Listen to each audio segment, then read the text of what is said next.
Welcome to the GDPR Weekly Show, one of the top 5 GDPR podcasts worldwide. Here is what's coming up in this week's episode. Welcome to episode 112 of the GDPR Weekly Show. And coming up in this week's episode, we have news that the German DPIA has issued guidance on the use of thermal imaging during the COVID-19 pandemic.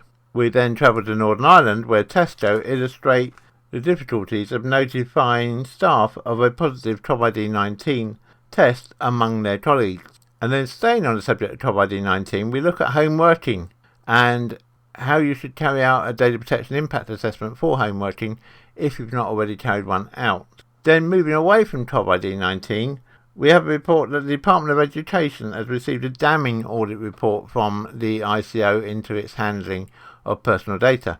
We then move to a different government department where the Crown Prosecution Service's annual report reveals that it has had over 1,500 data breaches in the last 12 months. We then have news of a data breach at document signing application Docsketch. We then have news that the Ardonagh group, which includes companies including Swinton and Towergate, has suffered a data breach. And then we're back in Ireland with news of a data breach at Limerick Hospital. We then travel to the USA, where Stanley have been fined $60 million after a data breach in the disposal of old computer equipment. We then look at a new consultation from the European Data Protection Board, the EDPB, on whether you are a data controller, a data processor, or joint controller.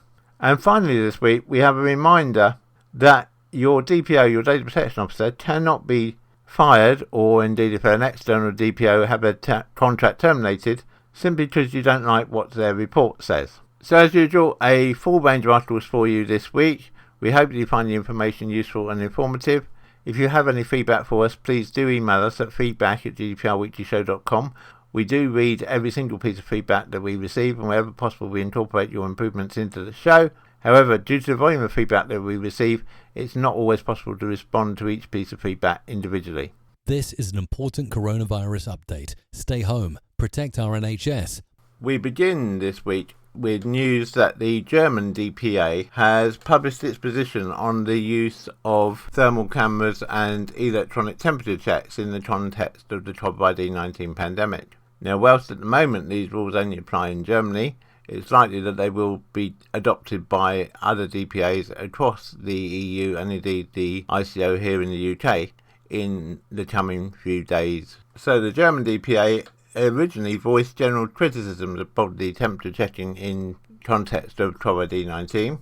However, it's now stated that it considers the use of thermal cameras in the workplace to be admissible, providing that the requirements of data protection by design laid down by Article 25 of GDPR and security data processing in line with Article 32 of GDPR are complied with. In detail, they say that the electronic temperature checks followed by documentation or recording are subject to GDPR. However, if you have someone at the entrance to your premises who holds a temperature gun to people's foreheads and doesn't record the actual data, but simply decides whether that person can or cannot come into your workplace or your shop or your premises, then that is not subject to GDPR because you're not recording personal information about that individual. However, it does say that in public areas such as shopping malls and airports, body temperature checks are not considered to be admissible. The DPA emphasises that it does not consider automated body temperature checks to be adequate and necessary, as an increased body temperature cannot necessarily be regarded as a symptom of coronavirus, referring to the position of the Robert Koch Institute. From the authorities' point of view, for places like shopping centres and airports, there are less invasive and more effective measures, including enforcing the wearing of face masks, restricting access to stores, reminding people about social distancing, and so on. What the German DPA does point out is that body temperature checks cannot be based on consent under GDPR because it's usually difficult for consent to be freely given, in particular in places of employment. And they would argue that in some cases the consent for temperature checks would not be shown to be adequately informed. When considering the use of temperature checks in the workplace, the DPA says that the thinking should be based on Articles 9.2h and Article 9.3 of the GDPR. The authorities also recommend combining temperature measurement with health-related questions or an assessment of whether the employee has other symptoms of COVID-19. When using a thermal camera, controllers should ensure that the requirements of Articles 25 and 32 of GDPR are complied with. In particular, the authorities recommend implementing the following settings. The operators are instructed to capture only certain body parts, such as the forehead and inner angles, as capturing the whole body is not necessary. They stress that any device you use should be checked for accuracy, and there should be a definition of a threshold value triggering capture by the camera, i.e. the manufacturer or user of the camera should configure it in such a way that the camera only makes recordings or triggers an alarm if it detects an increased body temperature above 36.8 degrees Celsius or 98.1 degrees Fahrenheit. And it also recommends using security personnel to oversee the thermal cameras and detect the persons with increased body temperature. So, to sum that up, it's really a case of making sure that the people carrying out the temperature checks are well trained, that they point the thermal device only at the forehead of the people being temperature checked, and that if you record that information in any way, then that does fall under GDPR, so you need to carry out a data protection impact assessment first and make sure you follow GDPR standards to store that data. But if it's simply a yes/no and you turn people away if they have a temperature that's too high, then you don't need to record those tests under GDPR. Stay in, stay safe. To Northern Ireland now, and concerns have been raised after staff at the Tesco store in Portadown learnt of a colleague suffering from COVID via the WhatsApp messaging app. A member of staff at the Tesco superstore in Portadown tested positive for COVID-19, and colleagues at the outlet in the Meadows shopping centre have voiced concerns about how the information was relayed to them. In an internal WhatsApp message, senior store staff informed workers last Wednesday to try and keep things as calm as possible as we still have a business to run. The member of staff returned a positive test result at the start of last week. It's understood that the staff member works on the main floor in the grocery department. Tesco explained that it could not reveal the identity of the confirmed case to other shop workers due to GDPR and in keeping with confidentiality. The source said that Tesco management at Portadown had now stopped communicating via WhatsApp. The source added the store manager on Saturday finally addressed the situation with staff and said the cleaners were cleaning more frequently. A Tesco spokesperson said the safety of customers and colleagues is our top priority. We have introduced extensive measures across all of our stores to help keep everyone safe, including protective screens at every checkout, social distancing signage and regular deep cleaning. What's caused particular alarm in this case amongst the workers was that, given that the workers at the Portadown store worked in shifts, the management would not even reveal to the workers which shift was affected. Obviously, this caused some distress amongst all the staff working at the store. Now, our view on this is that yes, the management was quite correct. GDPR does prevent the store management from revealing the name of the individual, as we previously mentioned several times here on the GDPR Weekly Show. However, it would have allowed the management to identify which shift was involved so that the relevant team of workers could have been informed that they had been exposed, whereas the other two shifts of workers at the store would have not been exposed to the person who tested positive to COVID-19. So if you're an employer who finds yourself in this situation, we would suggest that you contact us here at helpdesk@gdprweeklyshow.com for advice, and we can inform you down to what level you can inform your staff and indeed your visitors and customers that they may have been exposed to COVID-19 without revealing the identity of the individual or individuals concerned. The serious nature of COVID-19 and how it affects your life. With definite evidence now that more and more companies are moving towards home working, we thought it was worth just putting together some questions which you should consider when carrying out a data protection impact assessment into home working against employees working in the office. And really, given the length of time that COVID has been around, you should have carried out this data protection and impact assessment by now, but don't worry if you haven't. Just make sure that you put it on your list of things to do. Or if you'd like us to do it, then get in touch with us and we'd be delighted to carry out your data protection impact assessment for you. But the kind of questions that you should be asking are, can personal data be present on the devices in the employee's home? i.e. they're not just using the screen effectively as a dumb terminal to view data on your central system, they're actually holding the data on their equipment. Is there sufficient physical security, or do technological controls such as full disk encryption need to be put into place? If a personal device is being used, does it meet corporate requirements for antivirus and malware protection? And is it used by multiple family members? We would always say, wherever possible, don't have your employees using their own equipment. Provide them with a company laptop to use or a company desktop PC to use, because then you can ensure what antivirus and anti-malware software, for example, is included on that PC. And you should instruct the employee in that case that they are the only family member who should be using that equipment. They shouldn't be letting their partner or their children use the equipment when they're not using it. If VPN technology is used, can it provide a route direct to your network? Are appropriate controls in place to ensure that the person signing in is authorized to do so? Implementation of multi-factor authentication is strongly recommended, regardless of whether you use a VPN or not. Is there increased risk due to internet usage on devices at home? Can you prevent access to sites hosting malware using the same policies that you would use in the office? Is there additional use of cloud-based storage or new software as a service systems that contain personal data? Don't just think about the laptop or electronic data though, think about paper data too. How is your employee going to store paperwork? Can it be stored safely and securely? And how are they going to dispose of it? Are you going to provide them with a crosscut shredder? Or are you going to say to them they need to bring it back to your premises every so often to be shredded? Or are you going to have a courier collect it and shred it? The other thing to look at, of course, is the processing the same, or are there new elements of data processing that have been brought in because your employees are now working remotely?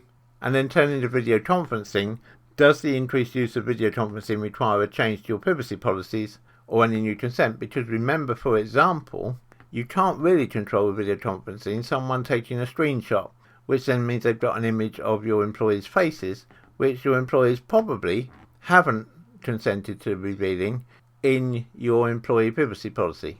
Just a thought there, so you might want to check the wording of your employee privacy policy and reword it if necessary. And as always, we're here to help if you would like us to.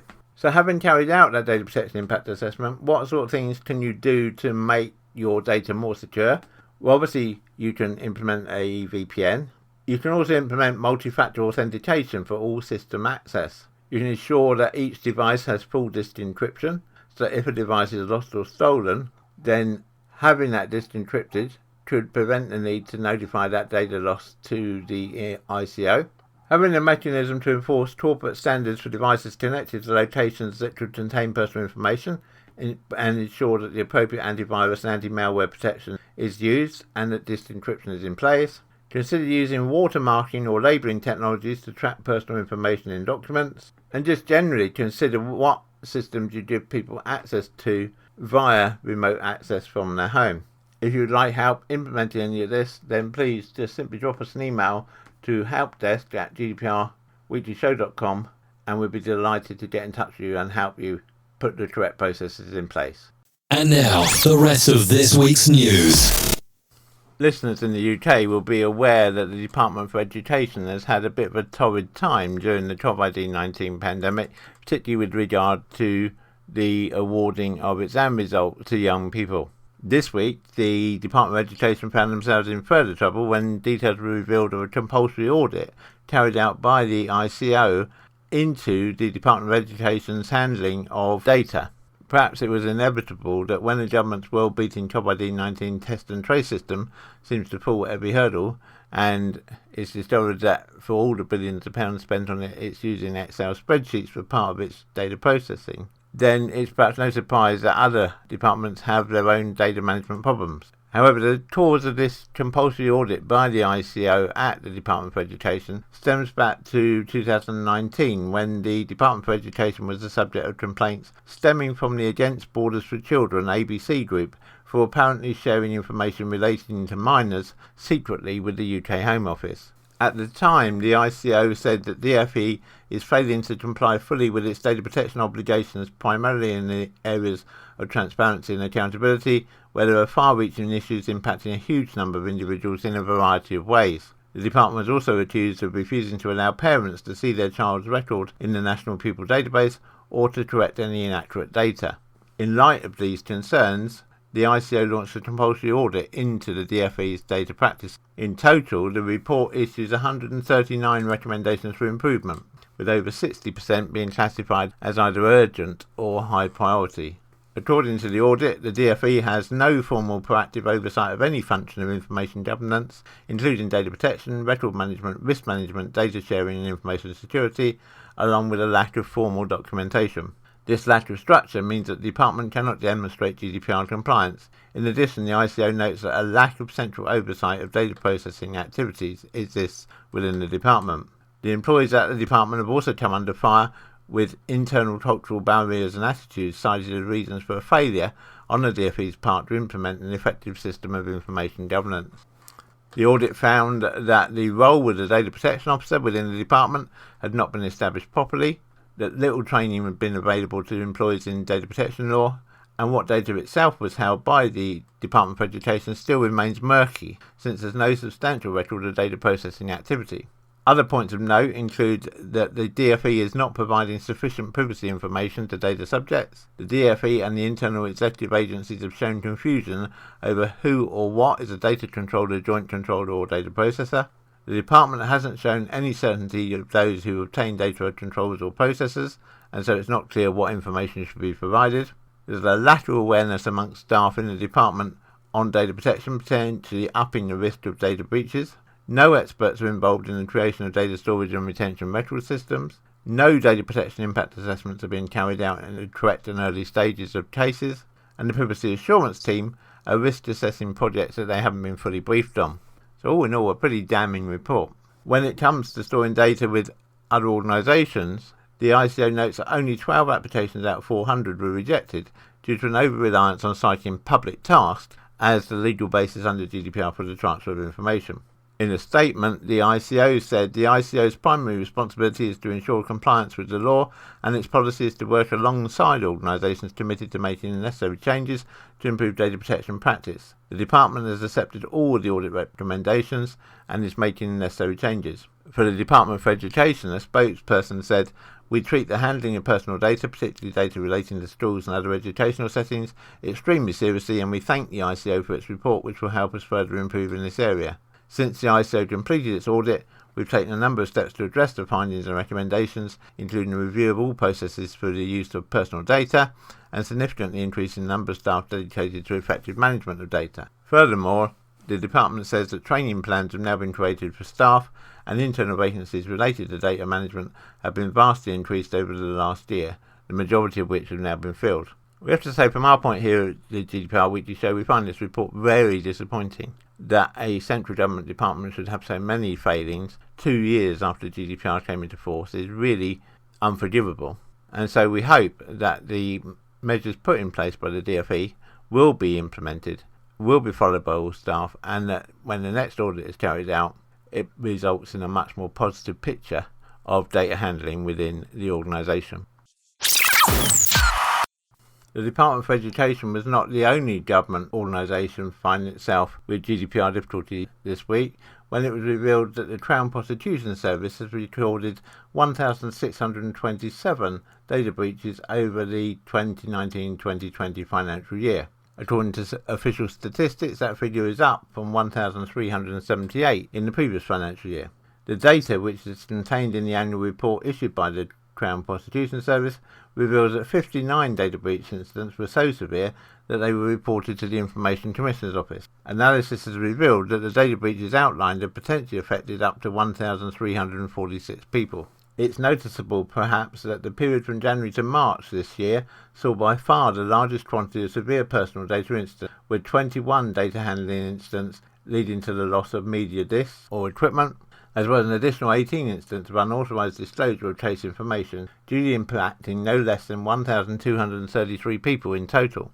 By way of comparison, just 11 incidents of unauthorised disclosure of case information affected 56 people in the period from October to December 2019. It should be noted, perhaps, and this is something for all organisations to bear in mind, that 143 of the incidents recorded were due to the loss of electronic media or paper.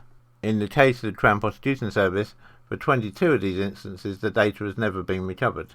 And indeed, of the electronic devices lost by the department, only one has been eventually recovered. The Crown Prosecution Service was keen to state that although the data may have been lost on devices, that data would have been encrypted, and therefore they do not consider it to be a high risk to the individuals involved. But of course the same cannot be said of any information that's held on paper document. We are anticipating a further update on this situation from the Crown Prosecution Service, and as soon as we receive it, we will of course bring it to you in the next available episode of the GDPR Weekly Show. What's up, Isabella? I'm fed up. I wish I had a new job. Have you tried Jubal? Jubal.org. We help people find jobs. Great! I will try it now.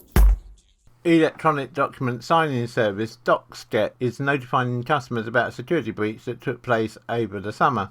In an email sent to customers, the company said an unauthorised third party had gained access to a copy of its database from early August this year. The company said the database contained a snapshot of the Docsketch service dated July the 9th, 2020.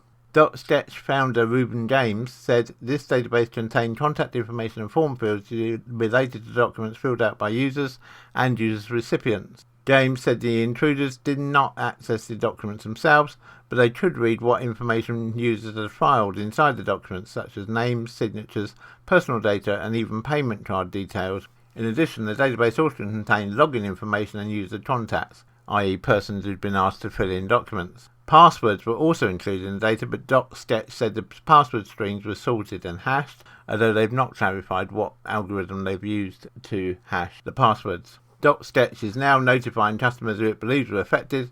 In case users believe they entered personal financial details inside Docsketch hosted documents, the company has provided additional steps users can take to protect themselves. James said Docsketch had already secured its system and updated its infrastructure following the August intrusion.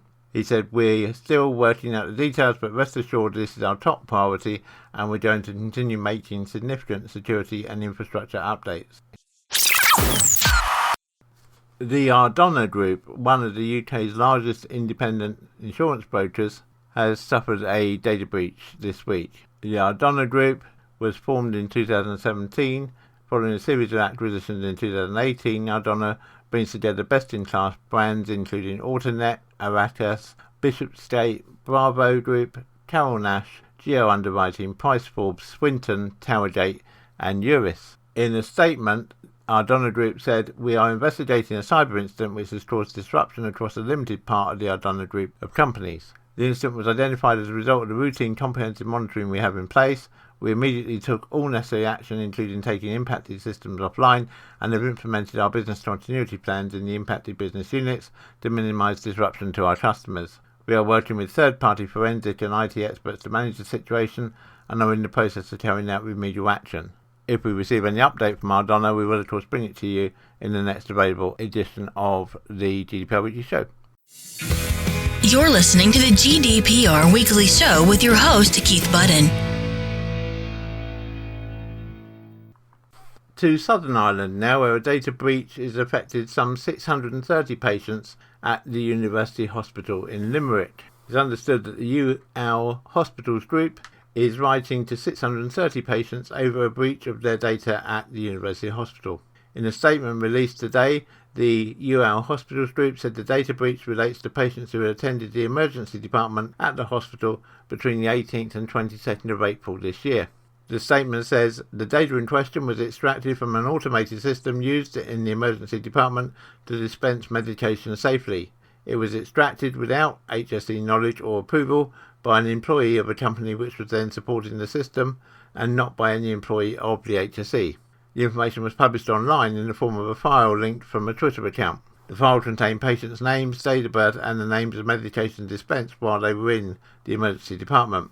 However, the statement said the medications were for most part those you would expect to be dispensed in the emergency department, i.e. painkillers and antibiotics. The UL Hospitals Group said they became aware of the breach on the 29th of May this year.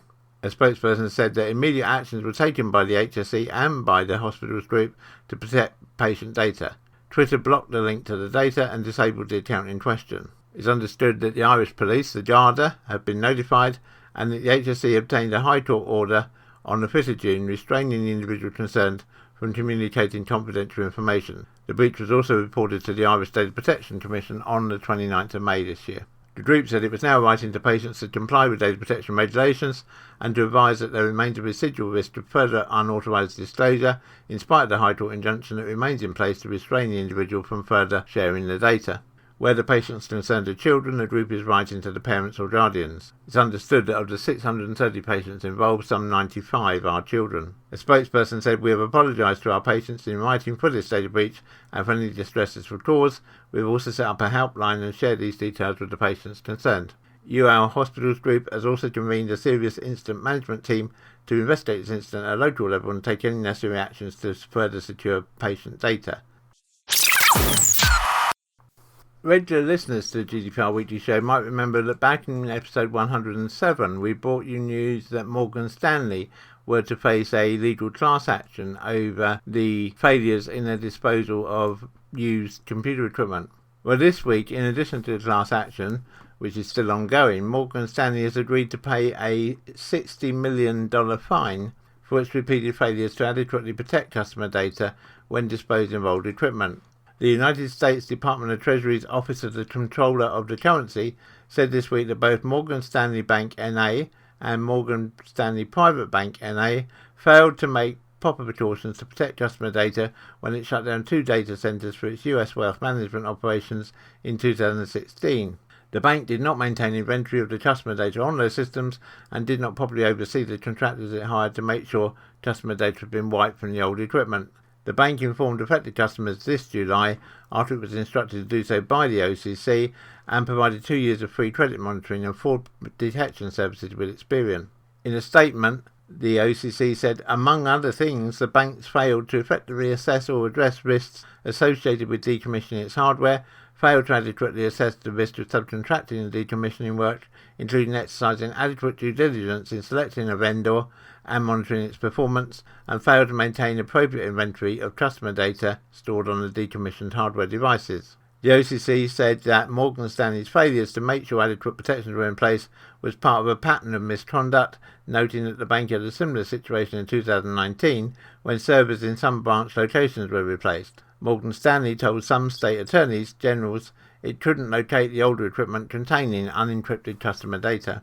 It's understood that Morgan Stanley is reportedly considering appropriate legal action against its subcontractors. Both Morgan Stanley and the OCC were keen to stress that Morgan Stanley paying the fine does not mean that the financial services giant admits or denies the OCC's allegations. The OCC did not impose additional business restrictions on Morgan Stanley on top of the fine because Morgan Stanley had undertaken initial corrective actions and is committed to taking all necessary and appropriate steps to remedy its deficiencies. While $60 million might seem like a big fine, it needs to be put in context with the reported net revenues of Morgan Stanley of some £13.4 billion in the second quarter of 2020 and full-year net revenue of £41.4 billion in 2019. As we said earlier in this article, the lawsuit against Morgan Stanley brought by its customers is still ongoing, and whenever we have an update on that, we will of course bring it to you in the GDPR Weekly Show. You're listening to the GDPR Weekly Show with your host, Keith Budden. While at times the world seems to have been brought to a halt by COVID, the European Data Protection Board, the EDPB, which oversees the overall management of GDPR across the whole of the EU and indeed currently the UK, although of course that will change from the 31st of December this year, has been busy coming up with some new guidelines, and in this case particularly new guidelines around the whole thing of, are you a data controller, a data processor, or are you a joint data controller? These are questions which we always ask our clients when we're working with them, because it's important to understand where in the chain you fit as to quite what aspects of GDPR apply to you and what you need to do in terms of data breaches and so on. But there has been some confusion, and so this week the EDPB has issued 2 new sets of guidelines. At the moment they're just out for consultation.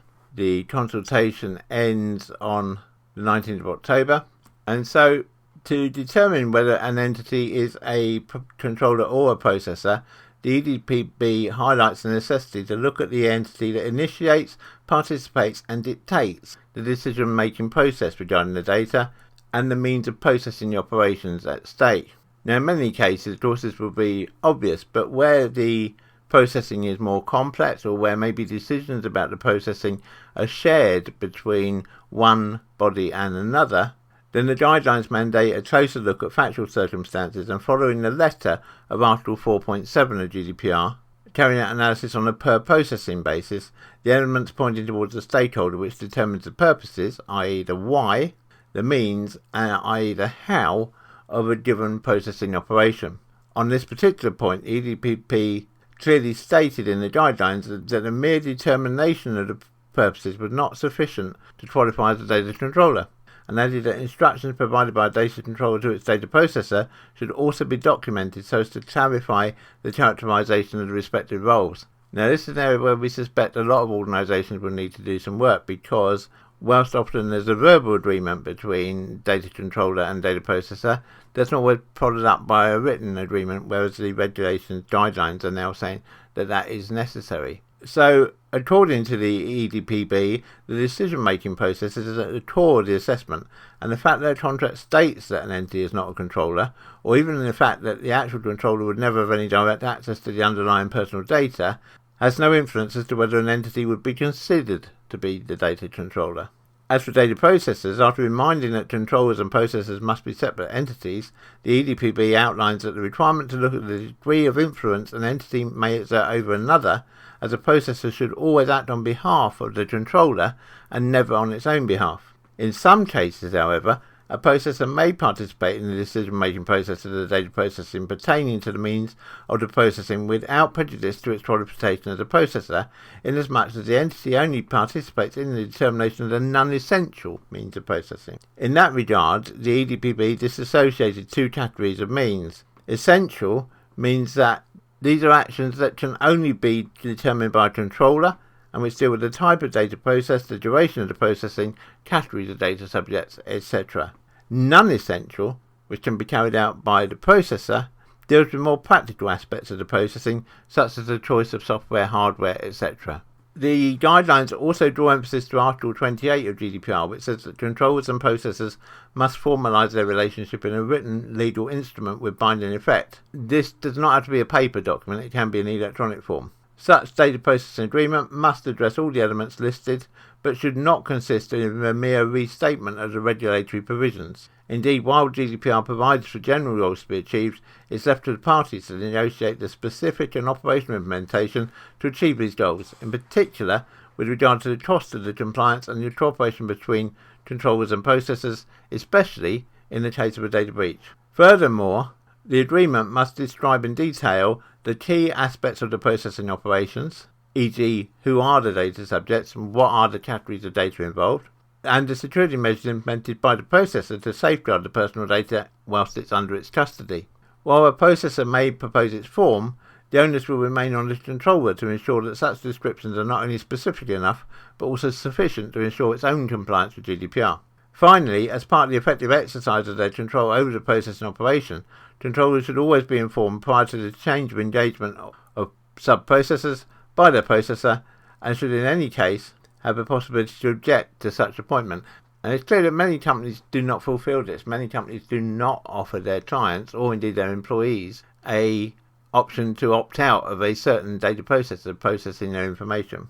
Building on several decisions by the Court of Justice of the European Union, the EDPB also provides guidance for situations where two or more entities participate in determining purposes and means of processing, thereby acting as joint controllers. Now, an important lever which the regulations are bringing here is that in making decisions on whether you are a joint controller, it's all about who makes decisions about what happens to the data.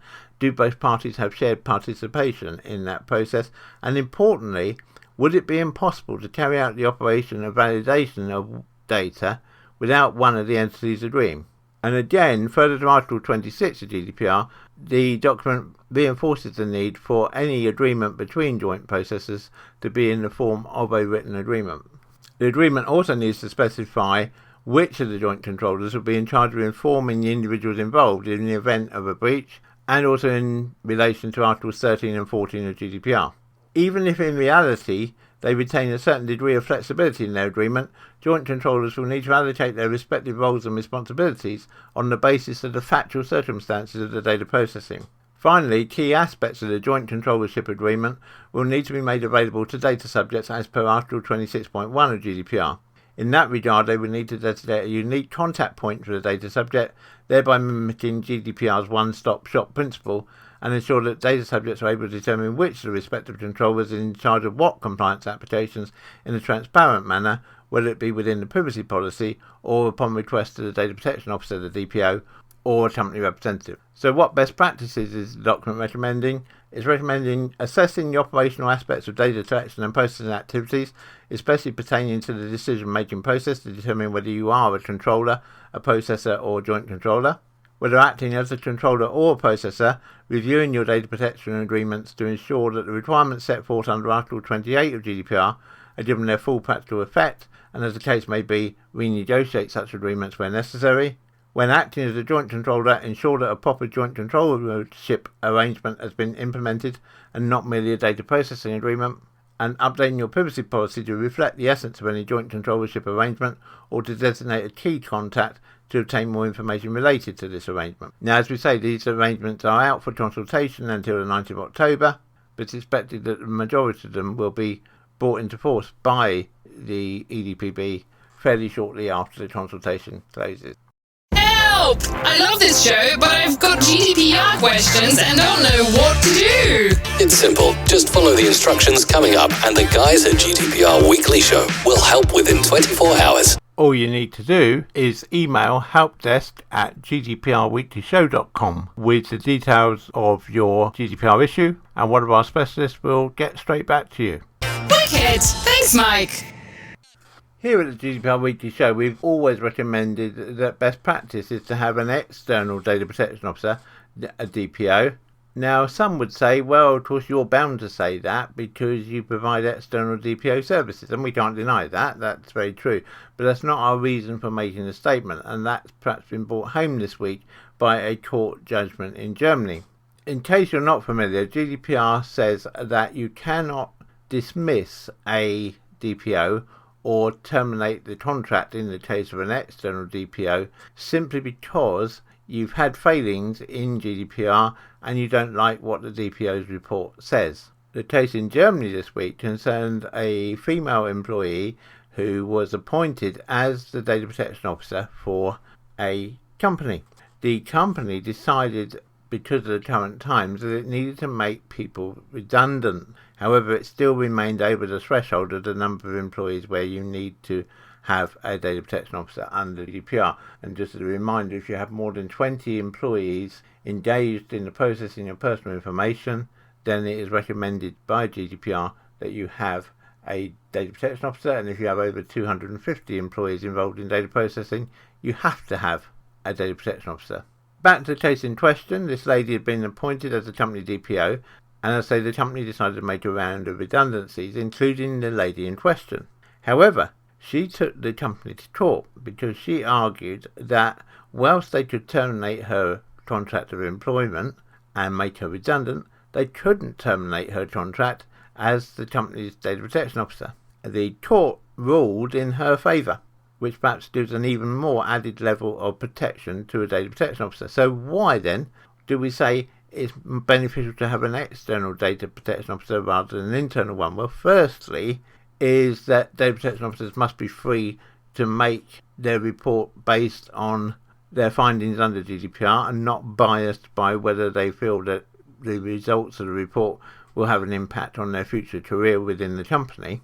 But secondly, because as in this case, although this lady has been made redundant by the company and her job, they say, no longer exists, the court has ruled, okay, she doesn't have to physically come and do any work for you unless it's in regard to an incident where there is a need for the data protection officer to get involved, but you still need to carry on paying her monthly salary and her national insurance and providing her with paid holiday and sick leave and all those good things. Now clearly in the case of an external DPO that doesn't arise because you just pay normally a flat monthly fee for the DPO and that's all you pay. But remember that even in the case of an external DPO you can't terminate the contract just because you don't like what the DPO says, and that's really, really important that people understand that. As I mentioned earlier, we do provide external DPO services here at the GDPR Weekly Show. And so if you'd like us to become your external DPO, or you'd like to consider us becoming your external DPO and have a discussion about the pluses and minuses, then please feel free to contact us via helpdesk@gdprweeklyshow.com, and our fully trained data protection officer will get in touch with you to discuss possible ways forward. So that brings us to the end of this week's episode of the GDPR Weekly Show. I hope you found it useful. I hope you found it entertaining. Please do let me know. Let me have your feedback by sending an email to podcast@ensurety.co.uk. You can find out more about us at Ensurety at www.ensurety.co.uk. And I look forward to speaking to you again, same time, same place, next week. Have a good week, everybody, and remember to keep your data safe. And cut. That's a wrap. The GDPR Weekly Show is an Ensurety production. Follow us on Facebook at www.facebook.com/Ensurety. Until next time, bye-bye.